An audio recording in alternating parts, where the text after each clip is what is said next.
This afternoon, the Senate is going to vote on the far left wish list that many of our Democratic colleagues have rushed to embrace, the so-called Green New Deal. This might sound like a neat idea in places like San Francisco or New York, the places that the Democratic Party seems totally focused on these days, but the communities, frankly, everywhere else would be absolutely crushed by this, killing off entire domestic industries, winding down millions of jobs, basically outlawing the only sources of energy that working class and middle class families can actually afford. Madam President, I come to the floor today to denounce the Majority Leader's sham debate on the Green New Deal. Let's be clear. The Majority Leader did not call this resolution up for a vote because he thinks climate change is an urgent threat to our country. In fact, he has opposed nearly every congressional effort to confront the climate crisis. The Republican Party's political and financial ties to the fossil fuel industry are well known. This latest effort to attack senators demanding action on climate change with cries of socialism is reminiscent of the Red Scare, in my view. I'm not sure I've ever seen these self-professed supporters of a piece of legislation more angry or irritated that they would actually have to vote on it. They're angry and irritated that they'd actually have to vote on it. Merely bringing their own plan up for a vote, a plan they'd characterized as an amazing step forward, was now declared to be a diversion and a sham. By one colleague's assessment, by getting their proposal a floor vote, I was creating, quote, a ploy to try to undermine the Green New Deal by actually having a vote on it.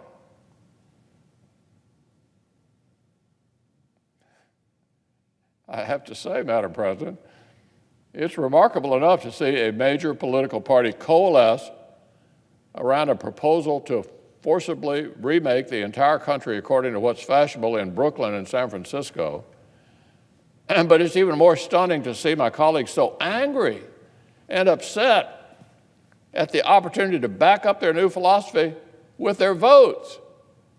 Climate change is already impacting our lives and damaging our economy. Annual weather-related natural disasters have more than tripled worldwide since the 1960s. When scientists at the Mauna Loa Observatory on the Big Island of Hawaii first confirmed that carbon dioxide levels in the atmosphere were steadily rising due to the burning of fossil fuels.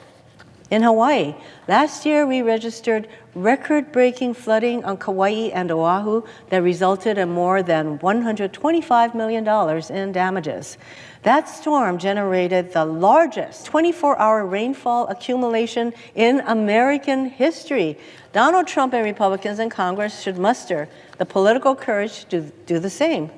But that is not happening anytime soon, quite the contrary.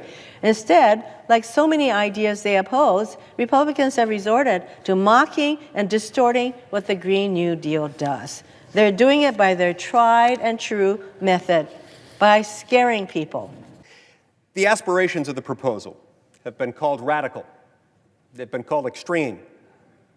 But mostly, they're ridiculous. There isn't a single serious idea here, not one.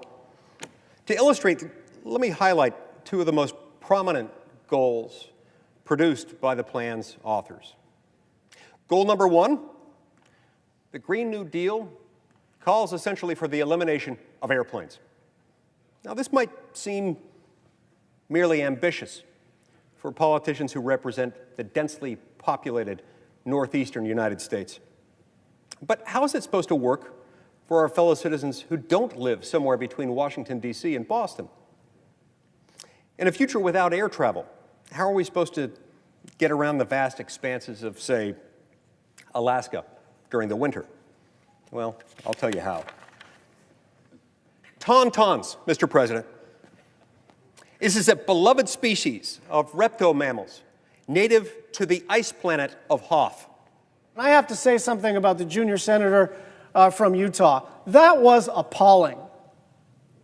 I get that we want to make jokes and we want to be clever, and we want to have a clip to put on Facebook or Instagram or whatever, but that was appalling. This is the crisis of our generation, and it is not a joke. And he spent time creating images, not of what we ought to do, not of his conservative proposals around climate change, but consistent with what Leader McConnell wants the Republican Party to do, is to not engage on the substance, is to turn this into a joke. And I have to say, on behalf of everybody in Hawaii, on behalf of young people who care about this, on behalf of people across the planet who want climate action, this isn't funny. And this requires the party in charge of the United States Senate to take it seriously. So the story is the same on every issue. Democrats aren't interested in security and stability for American families. They're interested in Washington redesigning middle-class Americans' lives from scratch so they can conform better with left-wing dreams. 40 plus of our Democratic colleagues, including all of their presidential candidates, could not even bring themselves to vote against the obviously absurd socialist wish list we considered yesterday. This is what the modern Democratic Party wants to be. These, Madam President, are their plans for the country. At least the American people are certainly offered a very, very clear contrast. Leader McConnell even yesterday had to do something that he's never done. He was asked by a reporter, do you believe that climate change is real? Do you believe it's caused by human activity? And hallelujah, he answered yes to both. Now there's the third question he hasn't yet answered, which is, should Congress take strong, immediate action?